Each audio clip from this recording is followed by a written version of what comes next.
Welcome to the Thermodynamics lecture series. In the present lecture, we will discuss the homogeneous and heterogeneous systems. So, a system that consisting of only one phase is referred to as a homogeneous system. So, in a homogeneous system, system is consisting of the only one phase. So, what do you mean by phase? Let's see the definition for the phase. A phase is defined as a quantity of matter that is uniform in both chemical composition and physical structure. So, phase is a quantity of matter which is in uniform in the both chemical composition as well as the physical structure. And every substance can exist in any one of the three phases such as solid, liquid and the gas. So, homogeneous system is a system that has uniform chemical composition and properties throughout its entire volume. There are no boundaries or interfaces separating different phases within the system. So, we discuss homogeneous system mean it is a consisting of the only one phase. So, there are the no boundaries or interfaces for the separating the different phases because it is consisting of the only one phase. And moreover, homogeneous system is system which has the uniform in chemical composition as well as its properties entire its volume. Let's see the one example for the homogeneous system. Pure water in a glass is the example for the homogeneous system. So, why this pure water in a glass is the homogeneous system mean? So, here water contains the only one phase, that is the liquid phase. So, here you have to observe. So, in a glass water is consisting of the only liquid phase only. So, there are the no gas bubbles and are the no solid ice. So, it is consisting of the only liquid phase. And moreover, every part of the water sample has the same chemical composition, that is the H2O molecule. So, here you have to observe. So, everywhere in the part of the glass we are having the only one chemical composition H2O molecules. So, entire the volume it is consisting of the same chemical composition. And physical properties like density, temperature and pressure are the same at every point in the system. So, if you consider the properties here or maybe the here, wherever you have to take, so it will give the same physical properties. And there are no suspended solids or gas bubbles. So, here it is consisting of the only one phase. There is no solid phase and there is no gas phase. So, it is clear and uniform throughout. So, this is the homogeneous system. Next we have to see the heterogeneous system. Heterogeneous system consists of two or more phases with different properties in different regions. So, example is the water and ice together. So, now why water and ice together is example for the heterogeneous system means here two phases are present. One is the solid, ice is the solid and the water is the liquid. So, solid phase is existing and moreover it is existing the liquid phase. And there is the non-uniform composition. So, composition also there is not a uniform. Moreover, it is a consisting of the different physical properties. If you consider the here, ice properties are the different. Here, water properties are the different. And moreover, there is the visible interfaces. There is the interface is there for the separation of the solid and gaseous phase. So, that's why water and ice together is the example for the heterogeneous system. Next we will look for the thermodynamic equilibrium. A system is said to be in thermodynamic equilibrium when it is in thermal, mechanical and chemical equilibrium simultaneously, and there are no unbalanced potentials or driving forces within the system or between the system and its surroundings. So thermodynamic equilibrium means a system should be thermal equilibrium, mechanical equilibrium and chemical equilibrium simultaneously, and there are no unbalanced forces and no unbalanced potentials within the system or maybe between the system and its surroundings. So in the simple terms, thermodynamics equilibrium means the system properties remains constant over the time and there is no net flow of energy or the matter. So in the simple terms, thermodynamic equilibrium means system properties should be constant over the time and there is no heat flow and there is no mass flow. So we are calling as the thermodynamic equilibrium. So best example for the thermodynamic equilibrium is a closed insulated container with water at a constant temperature and pressure where no changes are occurring. So let's see why insulated container with water is the example for the thermodynamic equilibrium. So it is the closed container, then no mass enter or leaves the container and it is the insulated. So no heat exchange with the surroundings and it is in the constant temperature and pressure. So temperature is uniform throughout the system. So it is in the thermal equilibrium. So at the constant pressure. So no unbalanced pressure forces. So mechanical equilibrium. No changes are occurring. So no chemical reactions or no phase changes. So it is in chemical equilibrium. So that's why insulated container with water at constant temperature and pressure is the example for the thermodynamic equilibrium. A system is said to be in a state of thermodynamic equilibrium if, when isolated from its surroundings and none of its macroscopic properties changes over the time. So when you have to set the system is in thermodynamic equilibrium means the system should be isolated from its surroundings and moreover system macroscopic properties should not change with respect to the time. So an isolated system will after some time always settle into a balanced state where nothing changes inside and it cannot change on its own once it reaches that state. So let's see one more practical example for a system in thermodynamic equilibrium.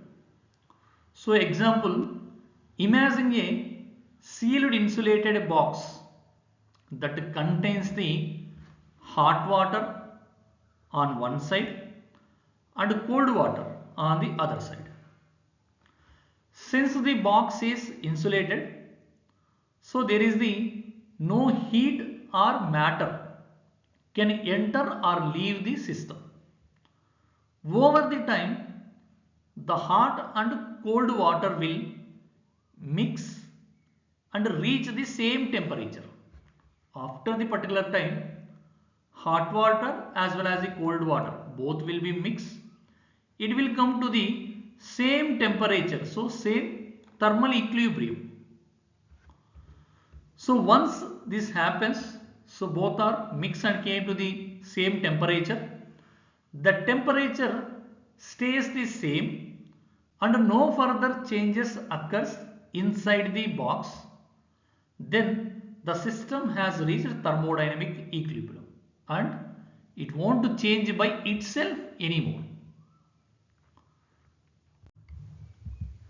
Therefore, when a system is in equilibrium state, no macroscopic property can change on its own, and thermodynamics mainly focuses on studying the properties of physical system in equilibrium. So main focus of the thermodynamics is we have to study the physical properties of the system in equilibrium condition. A system will be in a state of thermodynamic equilibrium if the conditions for the following three types of equilibrium are satisfied. One is mechanical equilibrium, chemical equilibrium and the thermal equilibrium. So first we have to see for the mechanical equilibrium. A system is said to be in mechanical equilibrium when there are no unbalanced forces acting within the system or between the system and its surroundings. If any unbalanced force is present, the system or both the system and surroundings will continue to change their state until the mechanical equilibrium is reached. So next we have to look for the chemical equilibrium. A system is said to be in chemical equilibrium if there is no chemical reaction occurring and no transfer of matter within the system, such as diffusion or dissolution. So next is the thermal equilibrium. When a system that is already in mechanical and chemical equilibrium and it is separated from its surroundings by dithermic wall and there is no spontaneous change in any of its properties, the system is said to be in thermal equilibrium.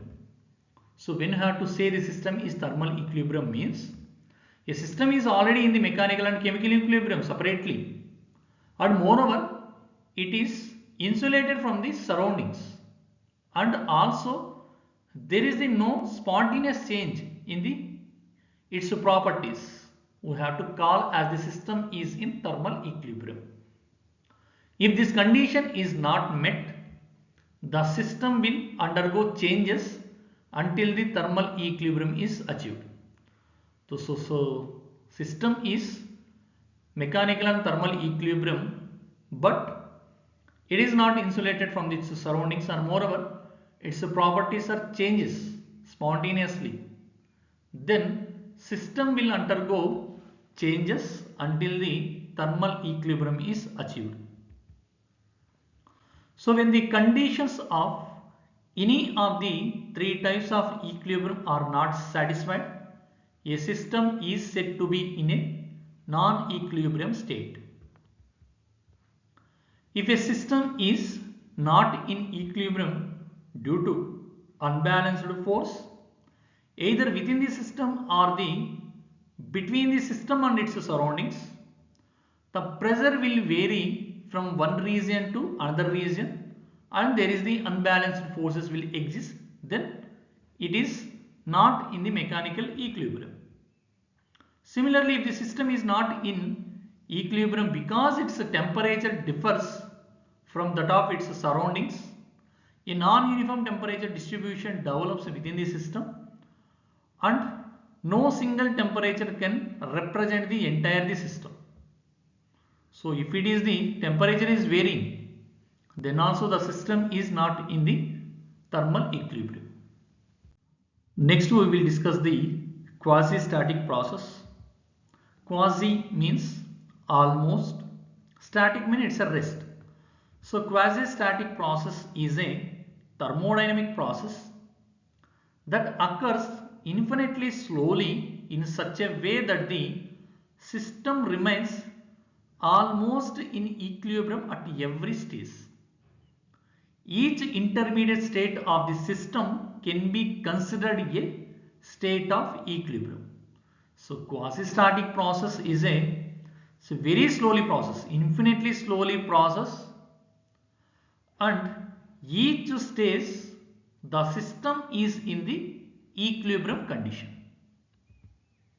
So best example for the quasi-static process is blowing air slowly into a balloon. If we blow the balloon very gently, the pressure inside increases gradually, allowing the air to settle evenly. then closely resemble a quasi-static process. Let's discuss the quasi-static process with example. Consider a gas contained in a cylinder as shown in the figure 1. Initially, the system is in equilibrium characterized by the properties pressure P1, volume V1 and temperature T1. At this point, the weight on the piston exactly balances the upward force exerted by the gas. So here observe the diagram. Gas is filled inside the cylinder and weight W is placed on the piston. In this condition, downward force due to the weight and upward force exerted by the gas are balanced. So the system is in equilibrium and its properties are the pressure P1, volume V1 and temperature T1. If the weight is suddenly removed, an unbalanced force arises between the system and its surroundings. As a result, piston rapidly moves upward under the pressure of the gas until it reaches the stops. The system then settles into a new equilibrium state defined by the properties P2, V2 and T2. So now we removed the weight W on a piston. Then piston moves rapidly up to the stoppers, and at the stoppers system will reach the equilibrium condition. So initially system is in equilibrium condition and properties are the P1, V1 and T1, and finally system is in equilibrium condition and its properties are the P2, V2 and T2. However, during the movement of the piston, system passes through a series of non-equilibrium states.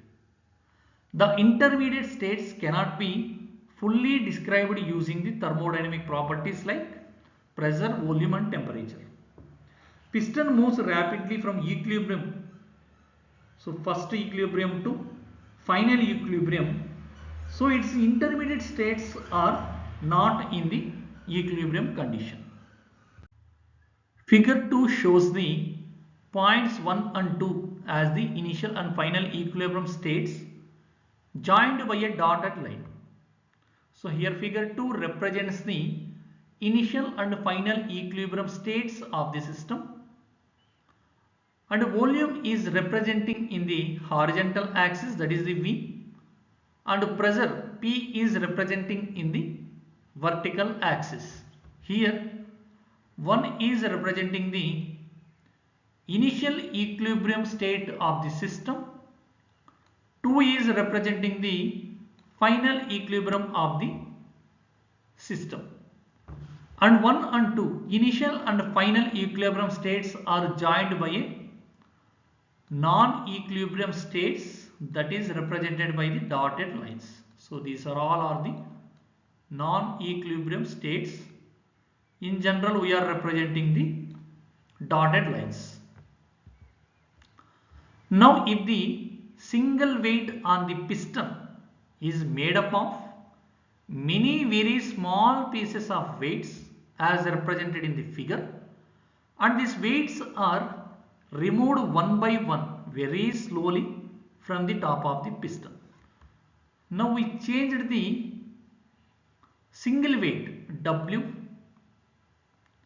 is replaced with the many small pieces of the weights, and initially we are removing the weight W at a time, but here now we are removing the weight, so one by one very slowly. So at any instant of the upward travel of the piston, if the gas system is isolated, the departure of the state of the system from the thermodynamic equilibrium state will be infinitely small. So initially While removing the weight W, piston moves rapidly and it will be reach the equilibrium condition at the stoppers. Now here we are removing the load. So one by one, that is very small pieces of the weight. Then piston travel very slowly and reach the at the final equilibrium condition at the stoppers. So it is the intermediate states are now become the equilibrium states. So at any instant of the upward travel of the piston, if the gas system is isolated, then the departure of the state of the system from the thermodynamic equilibrium state will be infinitely small. So every intermediate state is the equilibrium condition. So every state passed through by the system will be an equilibrium state. Such a process, which is but a locus of all the equilibrium points passed through by the system, is known as quasi-static process and it is represented in the figure 4. So here observe the figure 4. Here representing the initial equilibrium state, that is point 1, and final equilibrium state, that is the point 2. So in the quasi-static process, while reaching the initial equilibrium state to final equilibrium state, each intermediate state is a equilibrium state. So point 1 and 2 joined by a solid lines. So because each state is the equilibrium state. If it is the each intermediate state is the non-equilibrium state, means we will represent the dotted line. If it is the each intermediate state is the equilibrium state, means you have to represented by the solid line.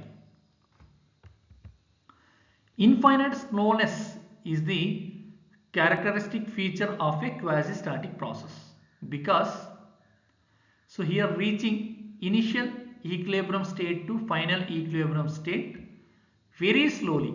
So each intermediate state is equilibrium state and it is reaching the equilibrium state so very slowly, because we are removing the load very slowly.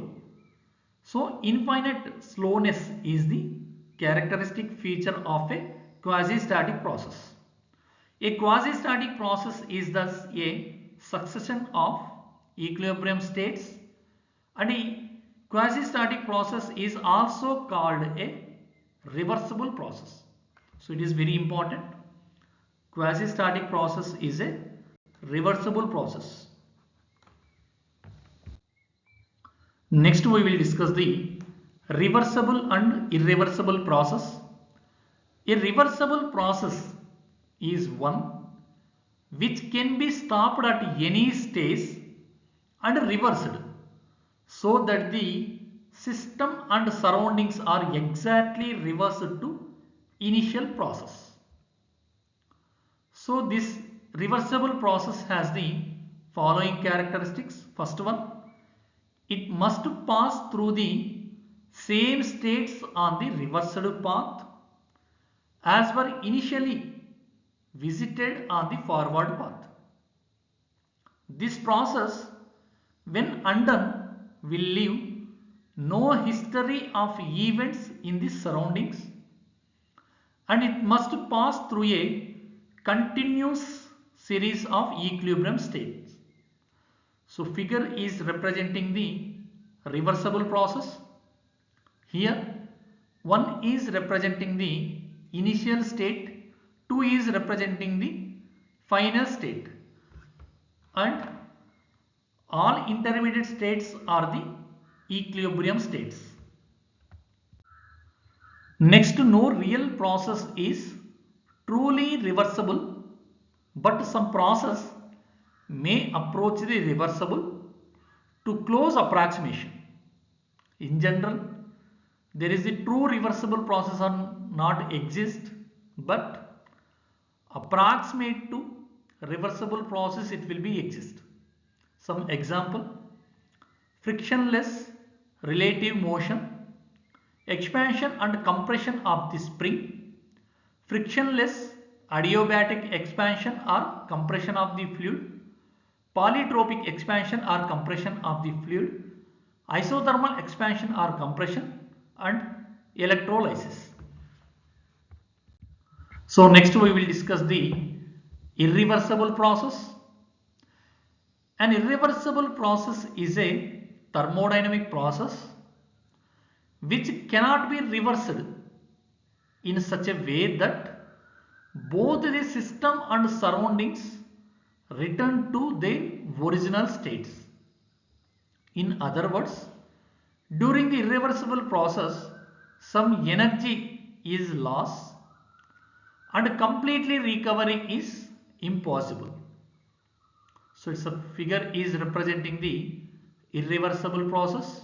Here initial state, that is the point 1, and final state point 2 are joined by the non-equilibrium states, that is represented by the dotted line. So few examples for the irreversible process are the relative motion with the friction, combustion, diffusion, free expansion, throttling, electricity flow through a resistance, heat transfer, and the plastic deformation. Next we will discuss the causes of irreversibility. Irreversibility is caused by factors that produce dissipation of energy. The main causes are the friction. So due to the friction, so work is converted into the heat, and this will be heat will be dissipated into the surroundings. And second one is the unrestrained expansion, so sudden expansion. So due to the sudden expansion, intermediate states are not in equilibrium condition. Next, heat transfer with finite temperature difference. If there is the temperature difference, system is not in equilibrium condition. Next cause is the mixing of different substances, and next cause is the inelastic deformation and electrical resistance, chemical reaction, and the viscous flows. So these are the causes for the irreversibility. So next we have to look for the pure substance. A pure substance is a substance that has a uniform and definite composition throughout. So it consists of only one type of molecule or atom, or a fixed mixture of different molecules or atoms that are chemically combined.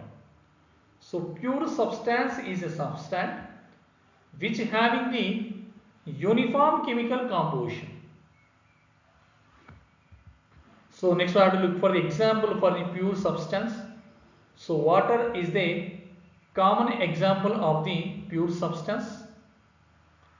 So it remains chemically uniform and has consistent properties whether it is in the solid form or maybe liquid form or maybe gaseous form, as long as it consisting of the only H2O molecules with no impurities or other substances are mixed in. So water is the example of the pure substance. So these are the basics of the thermodynamics, and thank you.